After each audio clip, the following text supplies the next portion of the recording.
Megastar Chiranjeevi, Divya Bharati, శోభన hero హీరోయిన్లుగా నటించిన 1991 నాటి రౌడీ అల్లుడు అర్ధశత దినోత్సవ కేంద్రాల వివరాల్లోకి వెళితే Vijayawada Jayaram,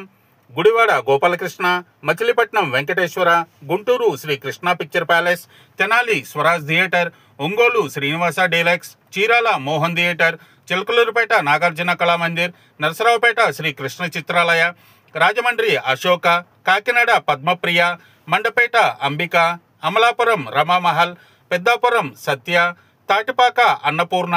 Tuni Rama, Bhimavaram Annapurna picture palace, Tanuku Shri Lakshmi palace, Palakollu Venkatrama, Eluru Panduranga picture palace, Tadepalligudem ప్రభా థియేటర్, వైజాగ్ అలంకార్, వైజాగ్ జగదాంబ, విజయనగరం బాలాజీ, విజయనగరం న్యూపూర్ణ, అనకాపల్లి గోపాలకృష్ణ,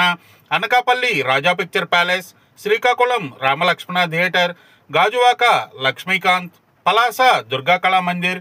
బొబ్బిలి ఓంకార్, రాజాం వాసవి, నెల్లూరు అర్చన, కావలి మానస,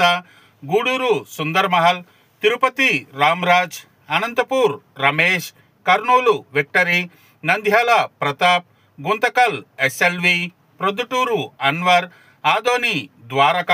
Chittoor MSR movieland, Kalahasti VMC picture palace, Madanapalle Jyothi, Hindupur Gurunatha, Kadapa Venkateswara, Hyderabad Sudarshan 70mm, Hyderabad Parameswari, Secunderabad Nataraj, Warangal Jamini, Warangal Sunil, Khammam Srinivasa, Nizamabad Lalithamahal, Karimnagar Venkateswara మరియు సంగారెడ్డి వెంకటేశ.